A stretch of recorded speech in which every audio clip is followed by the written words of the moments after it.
Hello guys, and welcome back to Drop Code Tuts once again. In this new development series, I'm going to be teaching you guys the basics and the fundamentals of web development. So if you have not written any line of code before, or you're looking forward to building a website using these technologies, so this video is for you. So I'm going to be starting off this video by teaching you guys HTML, CSS and JavaScript. So I'm going to be splitting these videos into 3 parts, if possible 4 or 5, depending on how it goes. So first of all, this video we are going to be talking about HTML, and I'm going to be teaching you guys how to make use of HTML, the technology and what it entails. So let's get started. So the first thing we're going to be talking about is what is HTML. HTML is known as hypertext markup language. So I won't really call HTML a programming language, because programming languages includes logic and includes statements, conditionals and stuff like that, but HTML does not include all that. HTML is basically used to write documents on a web page, but it's very important to web developers because we make use of HTML to write documents, and we use other things like CSS to style them and make them look beautiful. Then we use JavaScript to make these pages interactive with all the users out there. So the first thing we are going to be touching is, do you need HTML to have any experience to learn web development?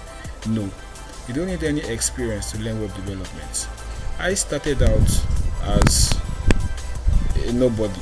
I didn't have any basic knowledge about programming when I started, but that didn't mean that I couldn't learn it, or it doesn't mean that you can't do it also.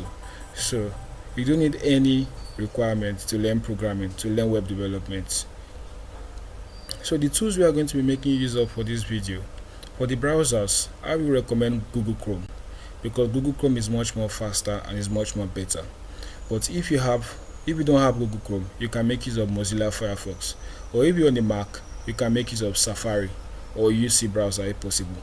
But one thing guys, I won't recommend you guys making use of this thing, what's it called, Internet Explorer. It's very bad for web development, so please guys, don't make use of that.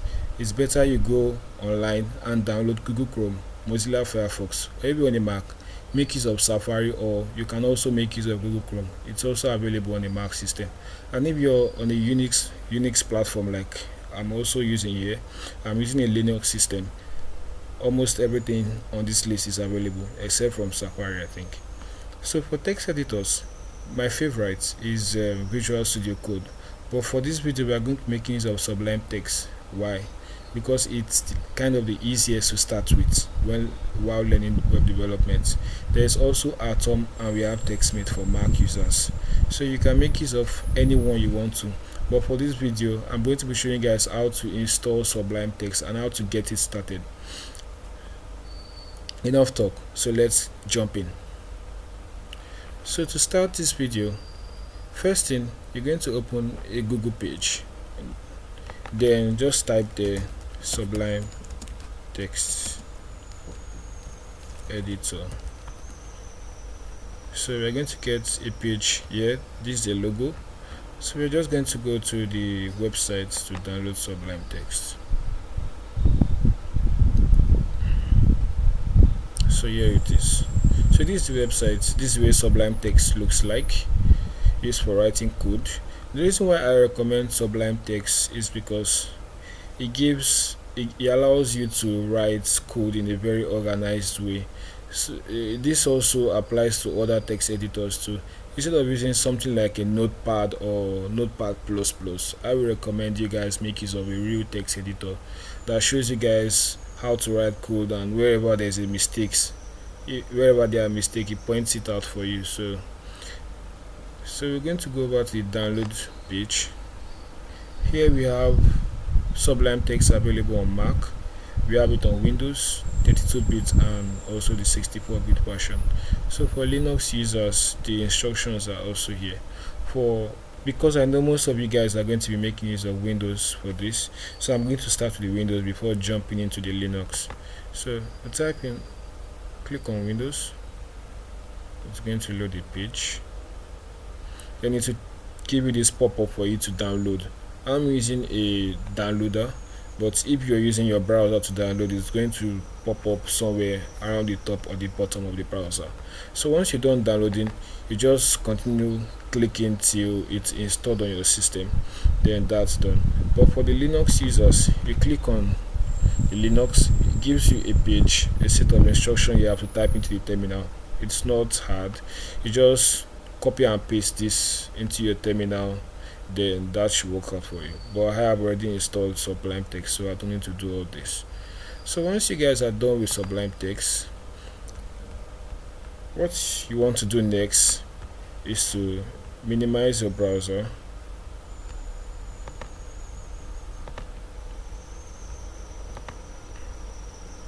Then I'm going to minimize the Sublime Text now. So on my desktop here, I'm going to create a new folder. Now I'm going to call it HTML web development. Let me put an hyphen here and create. So now we have a new folder on our desktop. I'm sure you guys have done that. It's not hard to create a folder on the desktop. So I'm going to open the folder, make this full page. So the folder is actually empty right now. So the first thing you're going to do is to create a new file.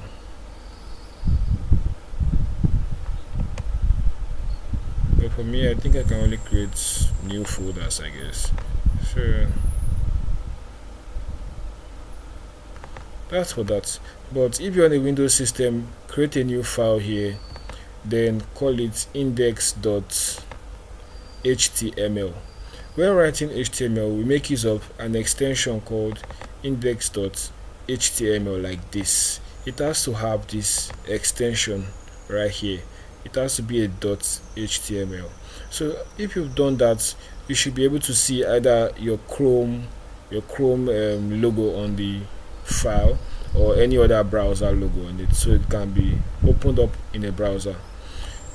So for me, since I'm using this, I'm just going to open with another application, and I'm going to open this with Sublime Text. Same thing applies for Windows users. So just right click on your mouse, then open with other softwares or another program, I guess. Then if the software Sublime Text doesn't show up here, you can also view all applications, or on a Windows you can select a new application, I guess.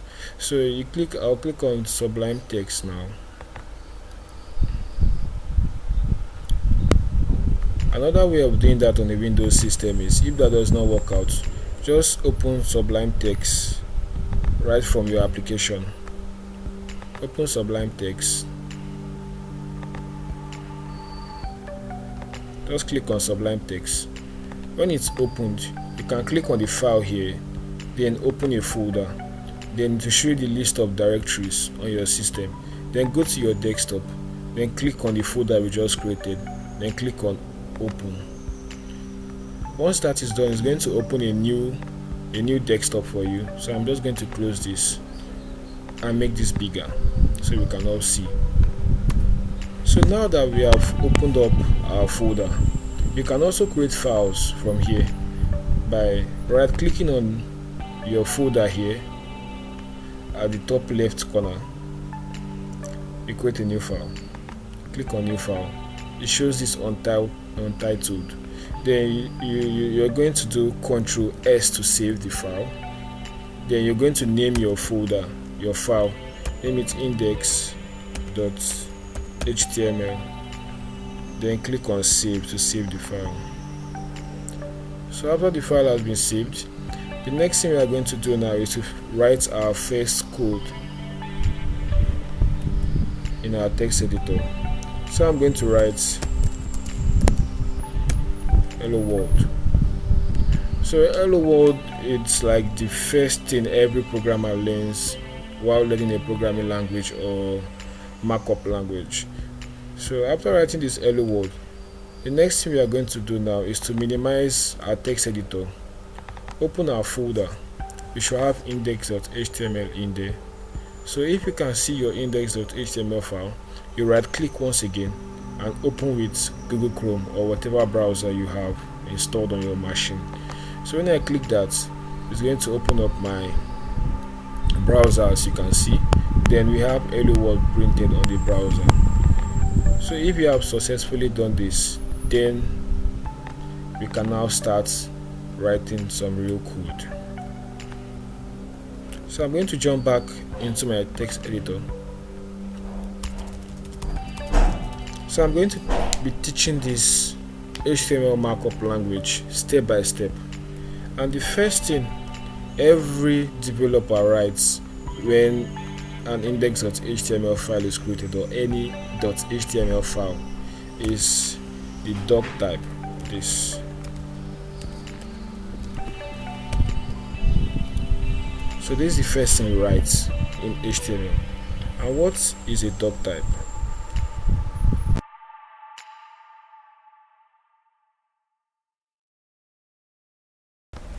So right now I'm going to explain what doc type really means.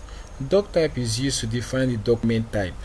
So we make use of this to allow the browser to know that we are going to be using a particular type of document. Then the next thing you want to do is to write the HTML tag. As you can see, the text editor brings out a suggestion for me. Then once I click the enter button, it brings out all these basic things that are needed to be written before writing anything into the page, the web page. But for now, I'm going to show you guys how to create all that. So I'm going to just write the HTML here, then close the tag, then write a closing tag. So this is known, let me separate this. This is known as the opening tag of the page, and this is known as the closing tag.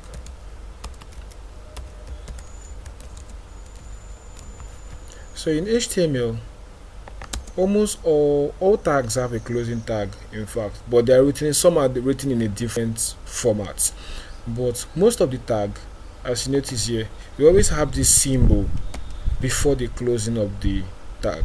Here we don't have that symbol there because this is an opening tag. So all opening tags are written like this, but the closing tag always have this symbol before the same wording is written in the opening tag is also written here. But the only difference is that this symbol has to be there for it to be noticed as a closing tag. So I'll just clean this up, clean this back up. Then now, what is this HTML tag used for? This HTML tag is supposed to define the HTML documents. So here we said this doc type defines the document type. So after defining the type of document we are working with, which is .html, we have to tell the browser that this is an HTML file, and whatever content inside here is written in HTML. So the browser can take note of this and translate whatever is written inside this page correctly and bring out normal English that everyone can understand on the browser page. So the next thing we are going to be writing inside the HTML tag is the head. You see, this is one feature that we are not going to get if we are making use of Notepad or Notepad++ to write this code. As you can see, if I go back, you make use of Ctrl+Z to undo what we just did now, instead of coming here to type it out to click on it. Then to redo what we did now, we make use of Ctrl+Y. So that's by the way. So if I put in the head tag here and click enter, it's going to create both the opening tag and the closing tag. But if I'm using Notepad++, I'm going to have to write that on my own. In fact, I'm going to have to organize this code to look the way it looks right now. The Notepad might put it on the same line with the doc type like this, but because we are making use of text editor, so it helps us to arrange it and make it look neat. So inside the head tag takes in some other tags. So the only tag I'm going to be talking about here in this tutorial is a title tag like that. So this is the opening tag and this is the closing tag, so don't forget that, guys. So in the title tag, the title is used to name the file we are working with. So if you open up Google, for example, you see the top of the file is written Google. You can see Google there alongside the logo there. So that is what the title helps us to do. So once we write first, I'm going to write first web page here, and if we go back into the browser here, and this is our page, and I reload this page, as you can see, guys, we have first web page on the top. That is what the title helps us to do. So I'm just going to put this in capital letter also, web page. So the next thing I'm going to talk about, although there are other tags that goes into the head tag, but for this tutorial I'm going to be taking, guys, just the title tag. So the next tag we are going to be talking about is the body tag. Hope you guys are understanding this very well. Body tag. So in this body tag, what is the body tag? The body tag contains what we actually see on the web page. So inside this body tag, if I write hello world in it and go back to the page and reload, we get hello world. This is trying to tell us that whatever we put in the body tag is printed out on the web page. That is how HTML works. So we have this body tag. The body tag is like a container. It contains whatever content is written on the page, while the head tag contains something like the title and links to CSS styles or JavaScript files. So that is what goes into the head tag. But for the body tag, contains everything we are going to be writing. Every content that is going to be shown on the page goes into the body tag. So the next thing I'm going to be teaching you guys are called the headings in HTML. So what I'm doing now is writing a comment. So this is how we write comments in programming languages. Comments are used to make our code readable and understandable by other programmers. Because one thing I want you guys to note right here at the beginning stage of web development is that when writing code, we are not writing code for ourselves. We are writing code for other programmers who are going to work on what we've already written. Because if you do a project for somebody, you're not going to be there forever. That project is going to continue even when you're gone. So for other programmers coming in to understand the kind of code you've written, we make use of comments to document our code properly. So inside here, I'm going to be writing headings in HTML markup language. So these comments don't show in the browser. If I reload this, there's nothing showing there because we removed the hello world, and all we have in that body tag is a comment. So comments don't show on the browser, only what's actually written, real contents actually appear on the browsers. So I'm going to write end of headings here to show where the headings are going to end. So within these comments, I'm going to be writing the styles of headings we have in HTML. So we have H1, which means heading 1. So after closing that tag, H1 means that it's the boldest of all the headings in HTML. So whenever we see headings in pages, like at the top corner you see blog posts or you see title of a story or something like that, what they are making use of is the header tag. So right here I'm going to write heading 1 here. Save that and go back to the browser and reload the page. As we can see, it's really bold, it's really obvious on this page. We have heading 1 and it gives it a little bit of styling. If you remember correctly, the hello world we inputted before this heading 1 was not this thick, was not this styled, but this one is well styled. It has a little bit of boldness to it and is big. That is why it's called header. That's why they're called headings. So the next thing we're going to do is to create the H2, which is the second heading. Heading 2. So I'm going to save that and let's see how it looks like. As you can see, the second heading is not as big and bold as the first one. So the more we go down, the more the boldness and the thickness reduces. And in HTML we have 6 styles of heading. So instead of rewriting this all over and over again, I'm going to teach you guys a little bit of shortcut used in this text editor. So I'm not used to this text editor, so I make a mistake here. Once you do control duplicate, okay, that doesn't work. Let's try control shift duplicate. Okay, that works. So once you do control shift duplicate, it helps you duplicate like a repetition of the previous line you've written before. So I'm going to put h3 here, come here and change the closing tag to h3, to h4 here and change this to h4.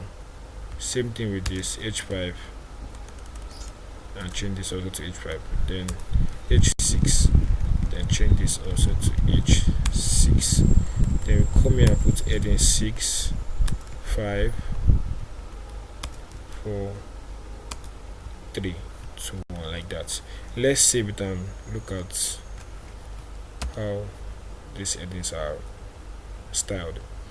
So well, we can see how the headings are styled. If you see, H1 is the boldest and thickest among the heading styles here, and we have H2, H3, H4, H5 and H6. H6 is the smallest of all of them. So it depends on what kind of heading you want to use to style at that moment. If you feel H5 is comfortable for you to write what you want to write at that moment, you can make use of H5. And if you feel you're going to need H1 to really show what you're trying to the point you're trying to express at that moment, you can make use of H1 depending on what you want to do. So that's for heading. Hope you guys understand that. So the next thing we're going to be talking about are paragraphs. So paragraphs they are very well self-explanatory. You make use of P for paragraph to write that, then the closing tag, the symbol first, then that. So in Sublime Text, once we open the tag, then put the symbol, it automatically prints out the closing tag for that opening tag. So as we see here in the heading before, we have H1, which stands for heading 1, heading 2, heading 3, 4, 5, 6. So they're really self-explanatory. And for the paragraph, we just have paragraphs. There's nothing like paragraph 1, 2, 3 like that. So we just have paragraph. So in programming, we make use of a lot of what will I call it? We make use of a lot of fake texts or fake wordings before real contents are written. So what we want to write is lorem. So lorem is really popular for fake text while writing programming. It gives you a bunch of random text just to fill the space at that moment till you can get the real contents and replace them. So after writing lorem, you want to press tab. So once you press tab, it's going to give you a bunch of random text in something I don't understand. So it gives you the random text, then we're going to save, then go back to the browser and check out how it looks like. Google is telling me I want to translate that. Don't bother. So as you can see, the paragraph just writes out text in a block format. It makes use of a block format to print out text. So paragraphs are just a way of writing normal text, normal content in a much more better way compared to the heading. You can make use of heading to write paragraphs. So as we can see, the paragraph is making use of the entire width of the screen to do that. So let's put in another paragraph, and so you guys can really see the block format I'm talking about. So I press enter, and I just use copy this, then Ctrl C, then Ctrl V to paste that. So if you don't know that, that's another shortcut for you. So once we save that and we go back to the browser and reload, we get, I don't like this pop-up, so we get another paragraph. And as you can see, there's a little bit of spacing between these two paragraphs here. There's a little bit of margin. So now I want to introduce you guys to a very important tool used in web development, which is the Google Chrome developer tools. So what you want to do now is to hit Ctrl Shift I. Okay, yours might not look like mine because I use mine a lot and I have my own preference to the way it's supposed to look like, the way it works for me though. So once you open up this, once you hit Ctrl Shift I, or if you're on a Mac system, you can use Command Shift I to do that. Then once this console area opens up, as you can see, once we highlight, put our mouse on whatever line of code we've written, it highlights it for us and shows us the styles, use the space it's taking in on the screen. So as you can see on the right corner, we have some basic styles for the elements, the default styles for the elements on the page. So this is actually written in CSS, but we're not going to wrap our head around that for now. I'm going to show you guys how to write this in the next video. So for now, we are just going to concentrate on this part. So once we click on the header, the heading one, as you can see, it highlights it and shows us the amount of space the heading one is taking. Then over here you can see the block format I was talking about. They are written in block format. Those are the block formats. Then once you scroll the screen a little bit to the paragraph, we click on the paragraph. As you can see, once we click on it, it highlights the little space being used underneath the paragraph, underneath the end, like the end point of the paragraph. You can see this kind of, I think it's an orange this thing highlighting area of the screen. So that orange part shows the little space that is between the first text and the second paragraph and the first paragraph. So that space is called the margin. As we can see here on this, it is displayed in block, and we have a margin of 1 em.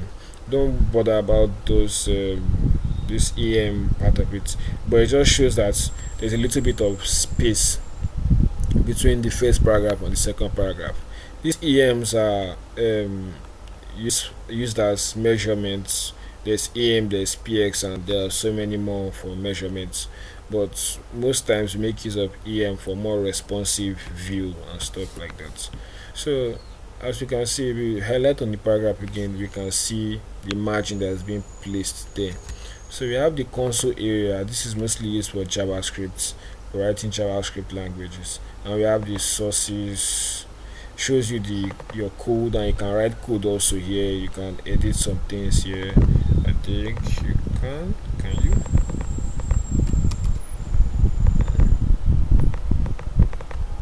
Okay, you can't, but you can edit from the elements though. You can let's be able to edit. Yeah, you can. So you just have to double click on it, like I think twice, to do that. So I can change the text of this to heading 10, and immediately I uncheck that area I wrote the text in. It automatically puts it there. But if I refresh the page, that text goes back to the original text written in my text editor. So this has a little bit of advantage where you can edit stuff and see how it looks like before writing it in your text editor. So that's a plus for we developers. So we have the network area. It shows you how the load time for your page, how long it takes your page to load and stuff like that. Then we have a performance, memory, other stuff, application. Then we have Redux, React. So that's not what we are looking at today. So I'm not showing you guys this tool. So always remember to open up this tool, make use of Ctrl Shift I or Command Shift I to open that. Or you can also go to your menu, then go to more tools, I think, then go to developer tools. Yeah, that's it, developer tools, and it opens up that same console for you. So that's that. So let's continue with our tutorial. So after writing these paragraphs, so these are paragraphs, so I'm going to write something we all see on normal web pages, on blogs where we read. So in our blogs we see, first of all, I'm going to introduce you guys to this div element. So what are div elements? Div elements are like boxes. That's the way I like to put them. They are boxes that contains little bit of text, pictures, and whatever content in it. It has content in it, so they are like little boxes. So this div is like a section after this paragraph. So we are actually creating another section which is going to have some content in it, like a box with content in it, and this box can be styled into any way you want it to be. That those stylings are of course done with CSS, but that will be the next video. So that's basically what a div is. So in this div we are going to write heading. I'm going to make use of heading 3. So I'm going to be combining both the heading and the paragraph so you guys can see how it's done. So I'm going to write blog post here, blog post 1, and we'll have a paragraph here. Sorry, then we have a paragraph, a p tag. Then inside the paragraph I'm going to use the same fake text I used the other time. So I'm going to type in lorem, then hit the tab, so it generates a little bit of text, but I'm going to reduce this fake text up to somewhere here. So what I actually want to show you guys is, here we have a blog post inside the div. I'm going to copy this div. At least let's have up to 3 blog posts. Then save that. Let me move this all the way here. So we have 3 blog posts. I'm going to call it blog post 3 and this blog post 2 for that. So I'm going to go into the browser and let's see how it looks like. Cancel that once again. So as you can see, this is one div, this is second div, and this is third div. So they are all contents inside a particular box. So this is one box, this is second box, and this is third box. So for that, what I want to actually show you guys is in blog posts. Let me try and see if I can open a blog. Let me just search for entertainment news blog. See blogs. So let's see. So this is one blog here. So on this blog we have a box here. This is one div that has images and both text together with it, and this is another blog. And if you look on the mouse, we can see this pointing kind of mouse. We move out of that, you move your mouse out of that section, you see it goes back to the normal way it looks like. But if you put your mouse on it, it shows you the pointing to tell you that you can click on it and it opens up another content. So that is what links are called. Links, this is where links are made use of, and these links in HTML are known as anchor tags. So I'm going to be wrapping this part with an anchor tag, which is A, which stands for anchor. Then put the closing tag here after that. So we have an anchor tag here, and now I'm going to be introducing you guys to attributes. So attributes are, how am I going to put it? Attributes are used in tags, in anchor tags. You also have attributes in every HTML element or HTML tag, whatever, whichever way you want to call it. We can have an attribute of something like a class here. Then this is called the attribute name, and whatever is inside this quote is called the attribute value. So I'm going to explain that using the anchor tag here, that is a link tag.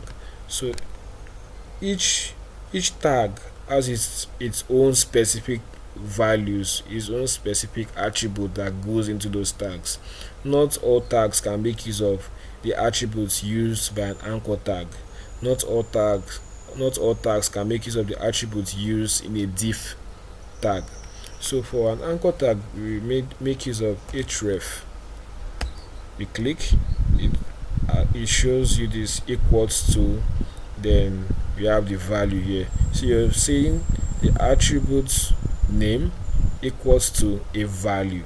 So inside here we're going to be having a value. And what is this href? What does it stand for? Why are we putting it inside the tag, the link tag? We're putting this href because we want, when we click on this particular text, it takes us to another content, another page entirely, or it opens up another page on that same web page. That is what the href allows us to do. So if we have another page, like if you go to website, you see home, you see about, you see shop, or you see other links like that, and when you click on them, it takes you to another page. So that is what they are basically making use of. There is making use of this same anchor tags. So I'm going to put in about.html. Although we don't have an about page, we only have index.html, which is the root page of every website. Index.html. So once we go back to our page and reload, we can see that text we wrapped inside an anchor tag is colored in blue. And why is that? Because this is a link. That is why it is colored in blue, because clicking on this will take us to another page, so it has to stand out compared to all the other text on the page. So once we click on the text, it opens up the about.html, as you can see here, as we have put into the attributes tag. So this is the value of that attribute. So it opens up the about.html, although we don't have the file yet, so it's telling us file not found. But what I'm going to do now is to put a link to another page, like a google.com page. So you see blogs whereby we have a content, then we have a link linking to another website entirely. So I'm going to show you guys how to do that. So first thing you have to put is the http, then colon, then these two signs, then it's w.google.com. It's so hard to type and talk at the same time, so pardon me for that. So we have www.google.com here. So once we save that and go back here and click on this, okay, I haven't reloaded the page, sorry guys. So if I reload this page, let's reload it again. Reload this page, cancel this, then click on that. As you can see, it's going to take us to Google's home page. That's exactly what we want to do, and this is exactly the link we put into the value, attribute value. So we have the attributes and we have the value. So the attribute is equal to this value. So when we click on that text, it executes the value of the attributes inside the tag. So that's exactly the way attributes work. So if we go back, if we notice, we don't want to have a blog whereby we click on a link and it takes us out of what we are actually reading at that moment, takes us out of that blog and takes us to another page. So to do that, we want a situation whereby once we click on this, it takes us to a separate page entirely, so that we still have the blog here and we have the google.com on another tab. So the way we are going to execute that is by using another attribute called targets. So the attribute value of target is by putting this underscore blank, meaning it should open up a new tab for us when we click on that href attribute. So once we load this page and click on that text again, as you can see, it opens up google.com on another tab, and we still have our blog here. So that's for that. So the next thing we are going to be talking about after all this is forms. So if we go into, let's just type in forms and let's see what it gives us. Go to images and we can see some forms here. Yeah, exactly like this. As you can see, we have a name, email address, and so on and so on for the user to fill in his information into this page. So these are called forms. We make use of forms to take in data from the user.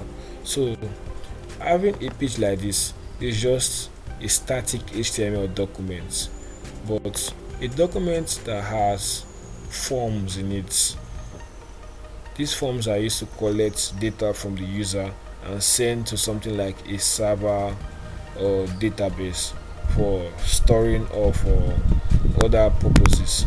So we've not gotten to that level yet, so I'm just going to be teaching you guys how to create a basic form.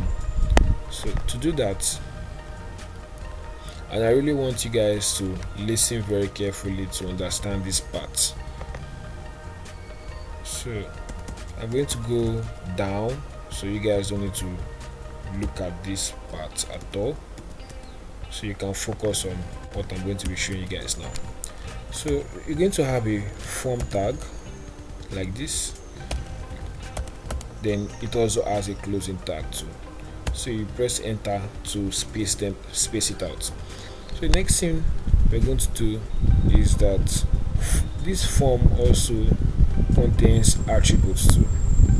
So we have the action attributes, then after the action attributes, let me first explain what the action attributes does. So in this action attributes, make use of these attributes to execute a, how will I put it, make use of these attributes to execute a validation script written in either PHP or JavaScript. So mostly PHP though. So once we have a validation script written ready to help us validate our form, just like in this picture we've seen, we can see all reds here, and that is because the user didn't input anything into those fields. So we have that action script, action attributes with a value of another page which contains a script that is going to help us validate that page. So for that, we're going to go back to our form. So it always contains something like a process.php file or validate.php or whatever, but for this video we're not going to be talking about that. So I'm just going to remove the attribute because we're not going to be making use of that. So inside a form, next thing we are going to do is to create divs. We're going to create a div which is basically a box which is going to have an input tag in it. So if you remember earlier, I told you guys that all elements in HTML, they all have a closing tag. So for elements like inputs don't make use of a closing tag like this. As you can see, it's not giving us a closing tag for inputs because inputs don't make use of that kind of closing tag. most times what we do is to close it like this at once. So, or you leave it like this, it also works. Sorry, it also works, guys. So we're just going to leave it like this for simplicity purposes. So I'm going to have the input. Then input contains a lot of attributes. So the first attribute I'm going to introduce you guys to is the type attribute. So the attribute value of this type can either be a text for writing normal text inside, can either be email for emails. The reason why we have a type email is that HTML5 helps us to check if the email imputed into that box is actually an email or a normal text. So it checks if the email contains the @ sign, as you know all emails contain that, or the .com.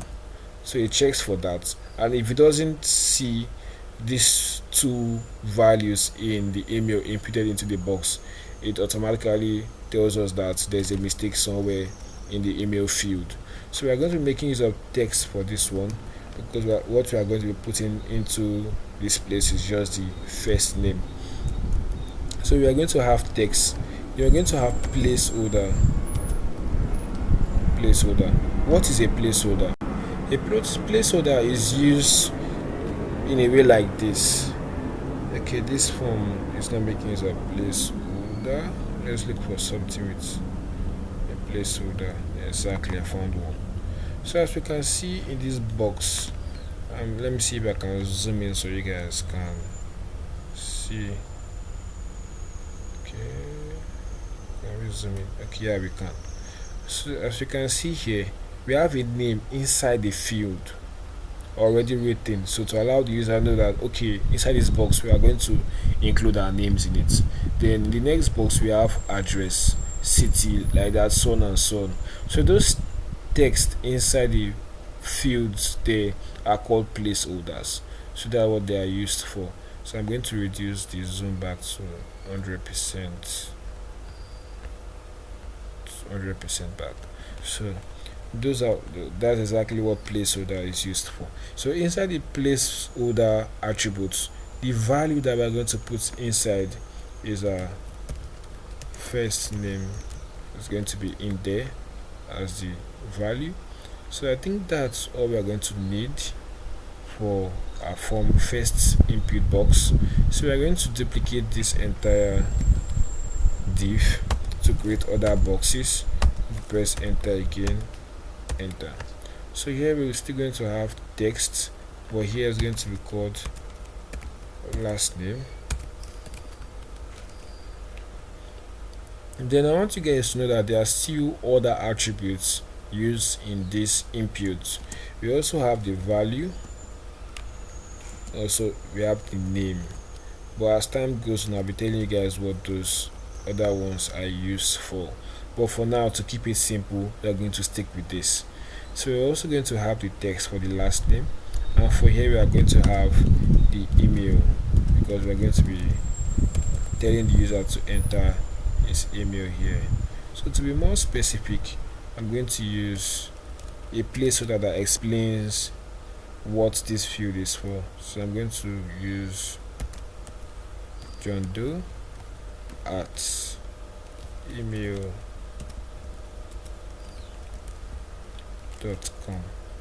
So the user is going to know he's supposed to input his name, whatever username, then at Gmail or Yahoo Mail or anything.com inside them. So after the email, we're going to have, I'm going to introduce text areas. If you've noticed in some other forms, let's see if we can get a form like that.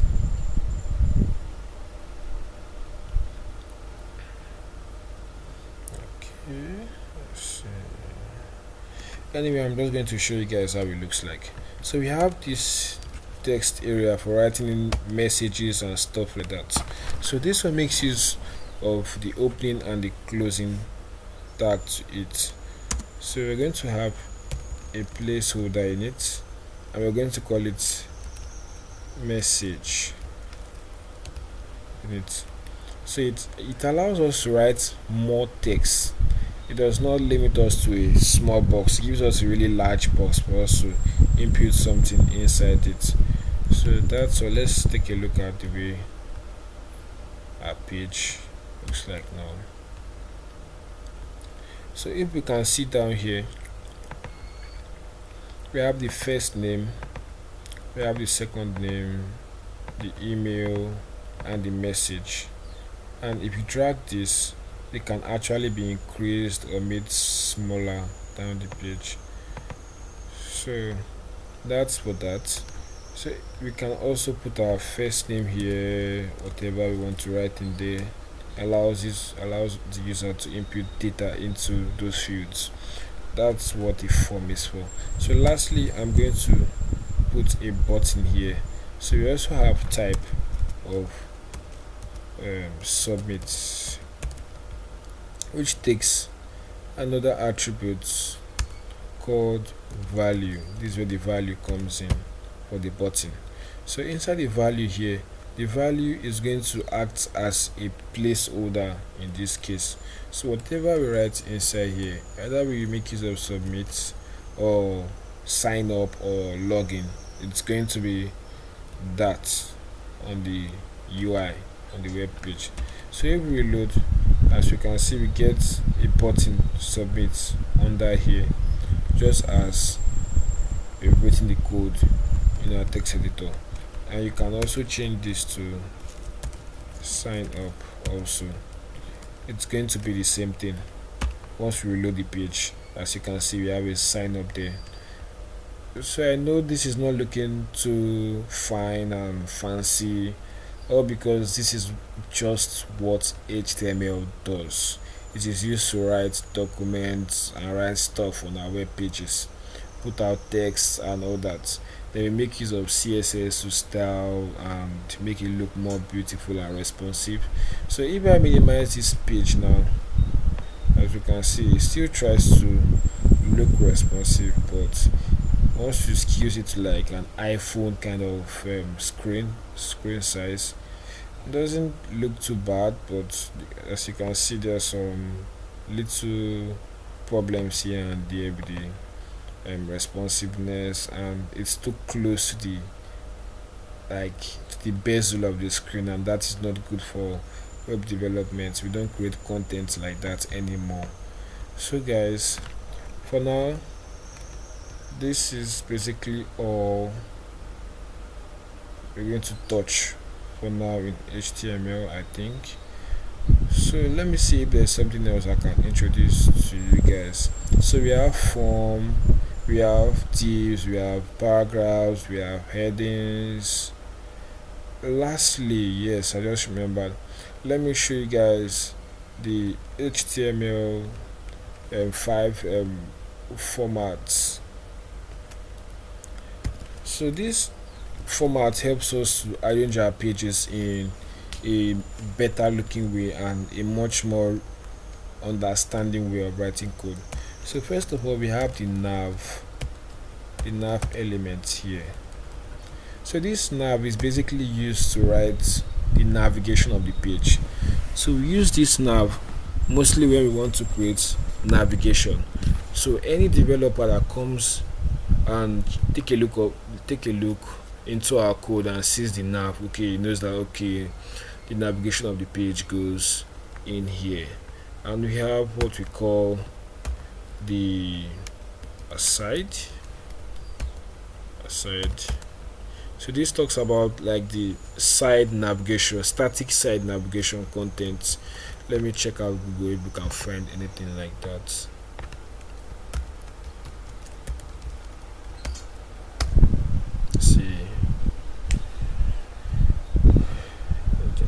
Exactly, so what I need you guys to see. So I'm going to increase the screen now. Let me see if you guys can, okay, you guys should be able to see this. So we have the header part of it, which is called, either you can call it the header tag, create a header tag for that, or you can also create a nav tag in place of this side. Then we have the aside, which includes the side content, or in some old school blogs they still have something like this aside. Then we have the body, which contains the content, the actual content you're reading, or what the form you're filling on that page. Then we also have the footer part. So these tags help us to like arrange our page in a much more neat and good looking way. So if I have a footer tag in my page like this, footer tag like this in my page, and I have some code here, some content, some tags in there. As a programmer, when looking at that code, you know that okay, the footer is inside here, the sidebar of the page is inside the side, and the navigation is inside the navbar. So with these few tags, we can structure our code into better looking way. So if I want to create a nav now, in the nav tag I can create a div here, which is basically a box, then write out my contents inside there. So that's for that. So I'm going to save this like the comments and call them HTML content. I don't even know what to call it. Let me just call it HTML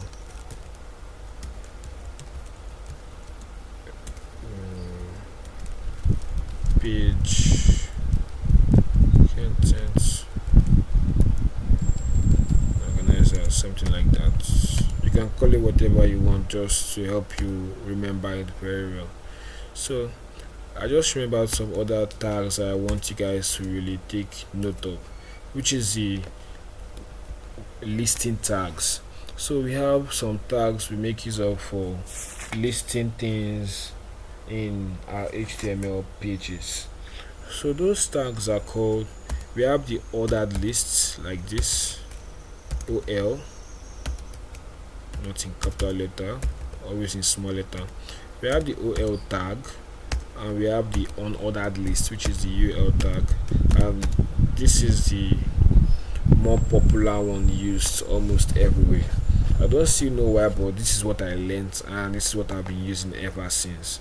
So the OL tag, we are going to put some content in there, which is the LI, which is the list, creating some lists in the ordered list. So make use of the list tag to write every list inside of that. So we can write home in this, then copy that, then write about here. And something to note, guys, these ordered lists are what we make use of in creating navigations you see on websites every day. So make use of mostly the unordered list to do that. Then the last thing, we have the home, we have the about, then we have the shop. So we'll go back to my page and reload this and scroll down. As you can see, it puts them in an orderly way, and gives them numbers like number 1, number 2, and number 3. So that's for the ordered list. So when we go to, let me just put a comment here so when you guys can understand this. Ordered lists.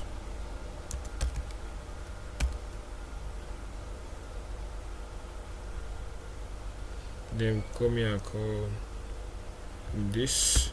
So the same thing, we also have the LI and the closing tag for that, and inside the LI we also have the home, and we have the LI again, and inside there we have the about, then the last one, and inside there we have the shop. Save that and let's see how it looks like. So I will load the page once again, cancel this, then scroll down, and we see this one uses a kind of bullet way of numbering things. Instead of putting them in numbers, he puts them in bullets. We have the home, about, and shop. both of them do the same thing, but we make use of the unordered list more. That's what you see most times. So from here on now, with this listing, home, about, shop, they will now use our CSS to style them, to move them to the left, to move them to the right, whichever way we want to do that, give them a background and stuff like that, and make them look good. So that's for the listing. The last thing I want to show you guys before we end this tutorial are tables. So we don't really make use of tables anymore in web development like that. In the 90s, the way kind of web pages we see in those days, they make use of tables to create the header, the content, the footer, and the aside bar. But for now, we make use of CSS to style things into place and make it more responsive, so we can make those websites available on mobile phones and other mobile platforms. So the only thing we make use of tables for are mostly in admin panels, which are also known as like the place where data is stored and viewed in a much more pleasing manner.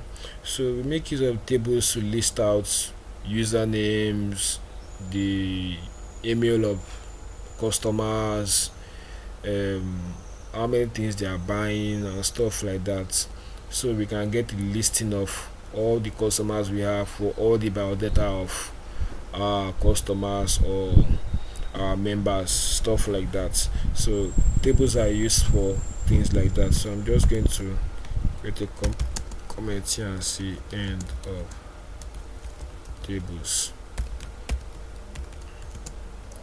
So inside the table tag, there are a lot of tags that are used in the table. I think that's one of the reasons why I don't like the table that much. So inside the table tag, the first tag we are going to be making use of is called the table tag itself, which goes like this. We have the table and we have the closing tag for the table. Always remember to put your closing tag first, so as tags pile up, you don't get to forget to close one tag or the other while writing your code. So we have the table tag, which stands for the table itself. Then inside that, we have the T head, which is this. So the T head actually means the table head. So if I go back to Google now and look for a table for you guys to see what it looks like, click enter. Oh god, sorry. Let's see, web page, tables. Exactly. So right here we can let's wait for the image to load. Right here we can see the heading of the table, which is the th. So as you can see, we're using this table to store data and the points of every player playing a particular game or students in class, something like that. So this is the th. The heading here is called the th. So that's what we are basically making use of right here, which is the th. So inside the th, then we now have th like this. Then we have the name. So I'll just duplicate this.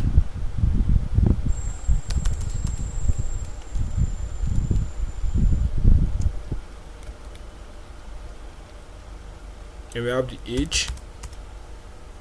Then lastly we have the email. I'm going to make use of email for that. So in our table we are going to have these three main categories. We're going to have table for the head, a column for the head, a column for the age, and a column for the email. So this is the head. This is basically what is going to be contained inside the t head tag. So then we have, after the t head tag, I think we have the t body tag too. So we're going to write the t body tag,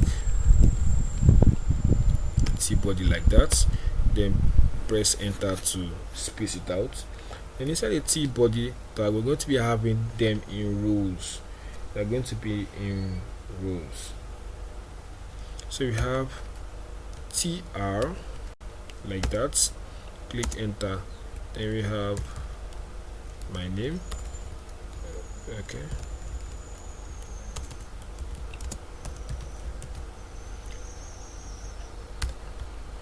so we're going to be having the first name. Then let's first see how that looks like on our web page. We will load. I'm going to close this, then scroll down.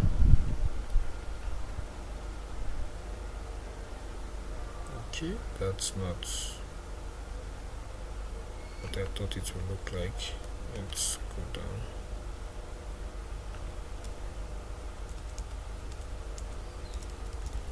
Sorry. Inside, what I was supposed to do was there's supposed to be data inside the row, so not the way I wrote it out.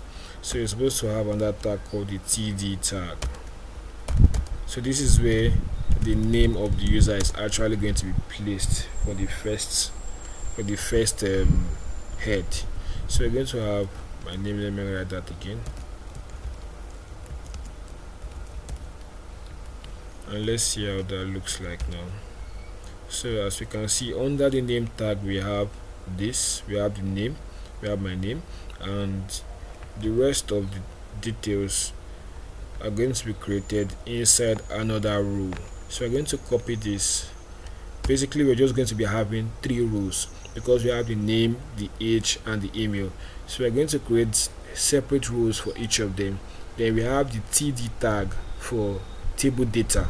So inside the table data tag, that is where our data is going to be contained for each of those headings. So I'm going to copy and paste that again.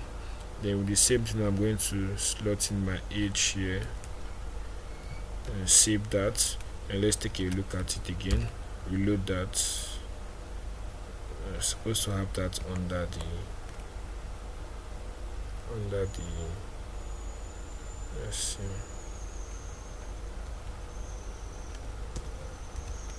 Let's put this here.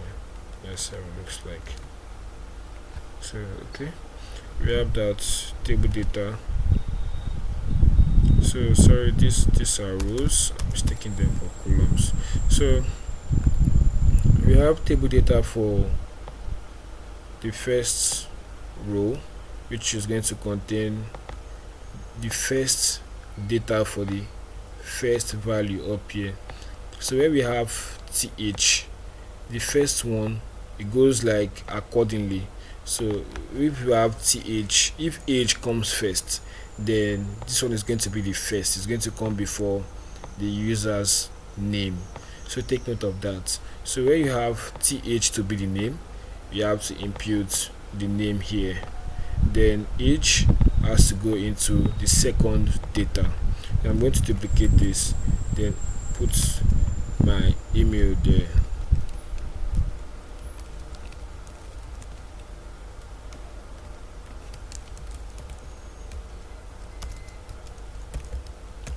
.com. So that's my email. So I'm going to save that and reload. So as you can see, it separates them out. They don't look as fancy as this table here because this job is actually done with the use of CSS to separate them properly and to make them look really good. So for this page, we're just going to be going through the basics. We're not going to be doing much here, so which includes the name, the age, and the email of the user. So I'm going to enter a couple more of data into that.